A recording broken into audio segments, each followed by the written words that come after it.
Hey, and welcome back, friends. It's time for part two of our section on Russia. Last time around, we met Tsar Ivan the Terrible. We saw why Russia was so isolated and sort of backwards compared to the rest of Western Europe. And by the time we were done in the last session, we saw the introduction of the Romanov Dynasty, who would rule Russia for the next 300 years. And so today's session will focus on notable czars of the Romanov dynasty. So let's take a look at those essential questions. We're going to really focus on just two czars. Well, one's a czar and one's a czarina. The first being the Tsar Peter the Great. And we're going to look at his main goals for Russia during his reign. How do his goals make him an incredibly important ruler in Russia's history? And what does this man do to bring about incredible change in Russia? Some of it good, some of it not so good. And then we will also look at the Tsarina Catherine the Great, who is another one of these very important Romanov czars. What makes her so important to Russia's history? How does she play another role in developing Russia into a European power? So we're going to look at those two folks today. Those are the essential questions. Thus, without further ado, let's go ahead and begin.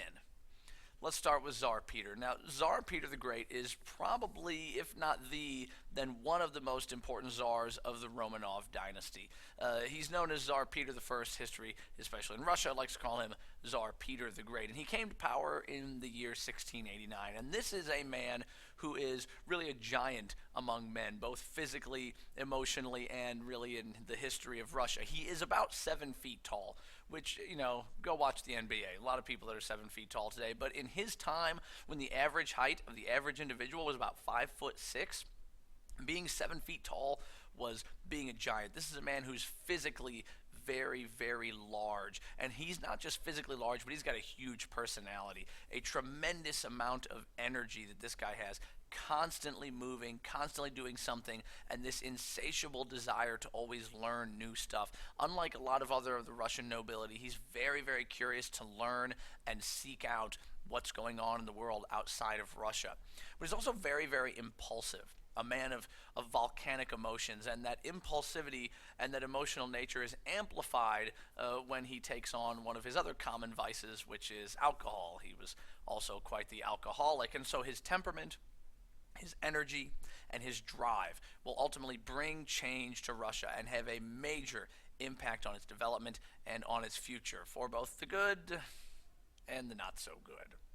Now, one of his main goals ultimately is to modernize Russia. We know that Russia is, unfortunately, centuries behind Europe at this point in history. And so shortly after Peter becomes Tsar, he, as a person who is very curious of the outside world, takes an 18-month study tour, and he goes to places like England, the Netherlands, and France because he wants to see what's going on in the outside world, and he is absolutely amazed by what he sees when he is there.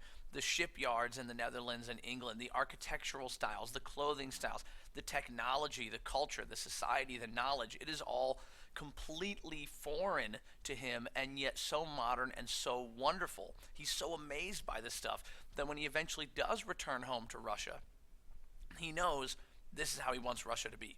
This is what he wants Russia to be, modernized like these countries in Western Europe, and he is determined to now force Russians to adopt the modernized ways of Western Europe so that Russia can become a modernized power like those nations in the West.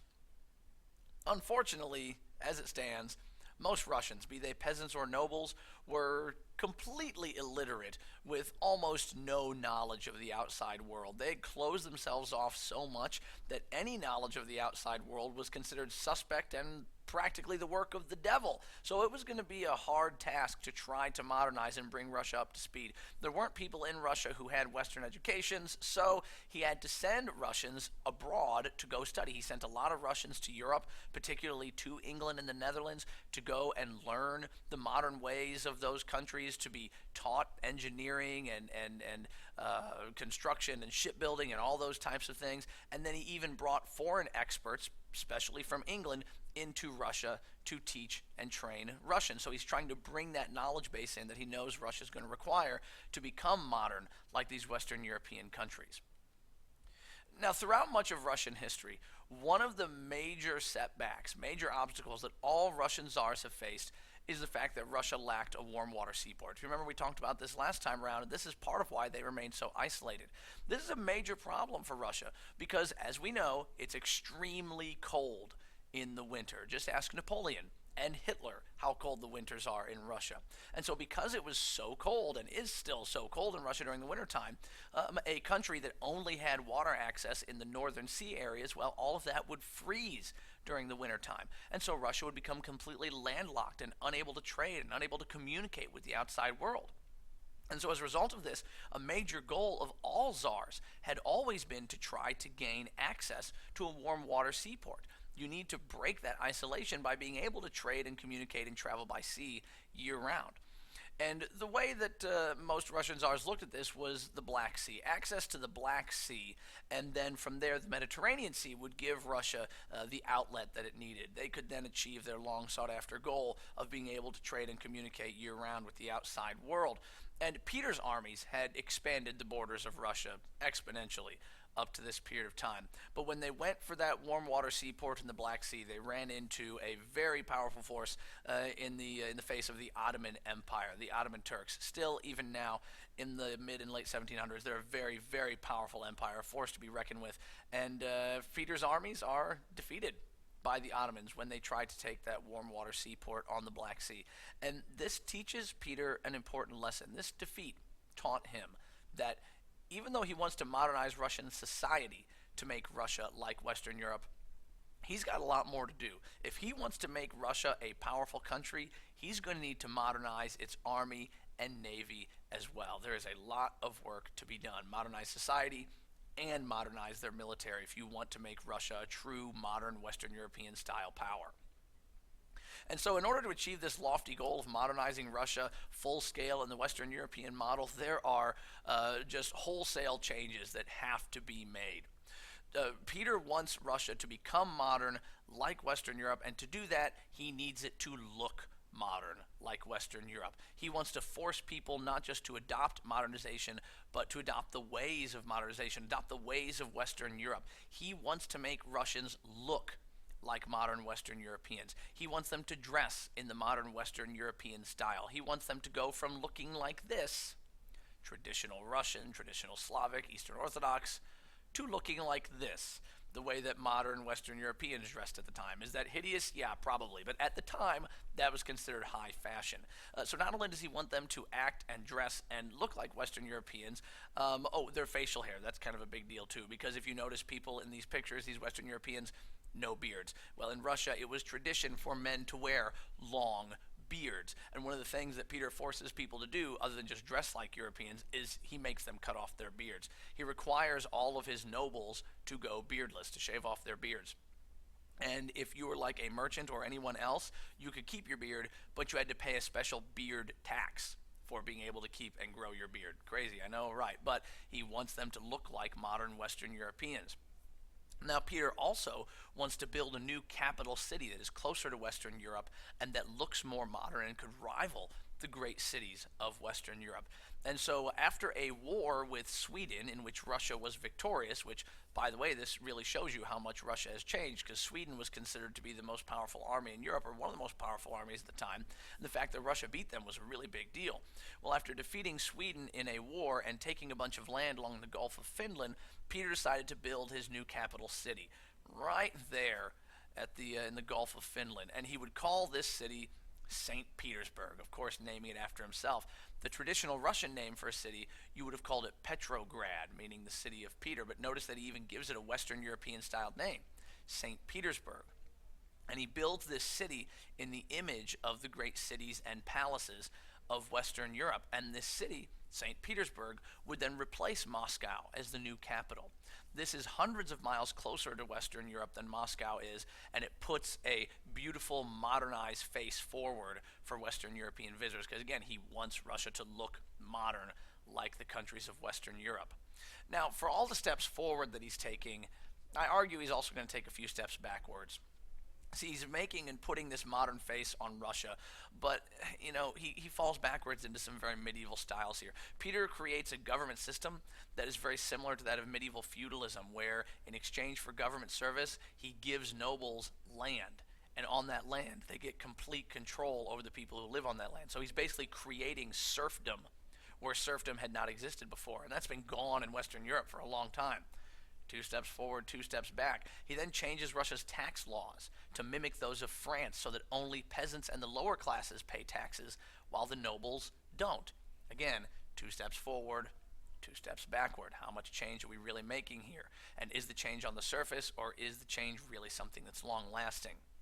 Now, overall, Peter's reforms socially and militarily do succeed in making Russia into a much more modernized nation. By strengthening the military and modernizing society, he does increase Russia's role in foreign affairs. He makes them into a legitimate European power. But it comes at a price, because on a domestic level, his reforms are pretty much a failure. So outwardly, Russia appears to be more modernized, but on a domestic level, these are creating a lot of problems at home. His domestic policies destroy the traditional Eastern Orthodox culture that once united all people of Russia, noble and peasant alike. Now the two dislike each other immensely, and this is because of a split that develops in Russian society between the few Russians, the nobles, the upper class that accept the modernized ways of Europe, and the majority of people, the commoners, who want to continue to follow the traditional ways. The nobles, the few who accept the modernized ways, are gaining more power over the common people, where the common people who want to stay traditional are really being pushed into, as we mentioned before, medieval-styled serfdom.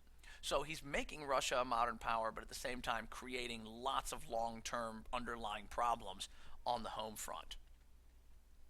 Okay, one more czar we want to talk about, or czarina, I should say more appropriately. The next great and important Romanov ruler is the Tsarina Catherine the Great. Catherine came to power in 1762 when she seized the throne from her very weak husband, Tsar Peter III. And interestingly enough, Catherine is not even Russian. She's actually German. She married into the Russian royal family. She married Tsar Peter III. So she's not even Russian. She's German. And from the moment these two got married, they clearly hated each other's guts, to the point where they were actually plotting to kill one another. And once her husband ascended and became the Tsar, it was only a matter of time before one of them killed the other one. And as it turned out, Catherine was the one to strike first. Very smartly, she took as her lover the top general in the Russian army. So she had the army on her side. So when it came down to it, her and her lover had her husband arrested, thrown in prison, where he mysteriously, accidentally sort of died. Yeah, he's out of the picture, leaving her in complete control of the Russian throne. And she would remain in power for the next, 3 decades, and would be a major force for change in Russia. With the modernized military that was created by her predecessors like Peter the Great, she's able to significantly expand Russia's borders, especially in the east and in the south. And most importantly, she finally defeated the Ottoman Empire and secured that warm water seaport on the Black Sea. Now Russia can trade year-round and communicate with the rest of the world whenever they wanted to. And these achievements in foreign policy earn her the title of Catherine the Great in Russian history. And she would remain in power until 1796, when she died. And at the time of her death, Catherine really is the last of the great absolute monarchs of Europe. I mean, think about what's happening in the world by 1796. By 1796, America is a country. The American Revolution has brought freedom to the 13 colonies, and now it's the first real republic in the modern world. In France, the French Revolution had toppled the French monarchy, and so what we're seeing is that really around the world, absolute monarchy is beginning to give way as an acceptable form of government, and is starting to be replaced by ideas of liberty and freedom and limited government. And so when she dies, she really brings the era of great, powerful, absolute monarchs to an end. And that, my friends, concludes our trip to Russia, as today we looked at some of the most notable czars from the Romanov Dynasty, specifically Tsar Peter the Great and the Tsarina Catherine the Great. We saw how Peter's main goal was to modernize Russia, to bring it up to speed with the great powers of Western Europe, the changes that he tried to put into place in order to achieve this goal of modernizing Russia, and how really this modernizing goal was finally completed by the Tsarina Catherine the Great, in that she used Peter's modernized armies to really finish the job, get the warm water seaport, and really establish Russia as a full-on European power. Well, guys, those are the essential questions. Make sure that you study them, read them, know them, all that good stuff, and be ready to talk about them the next time that we meet. And as always, until that time, I bid you farewell.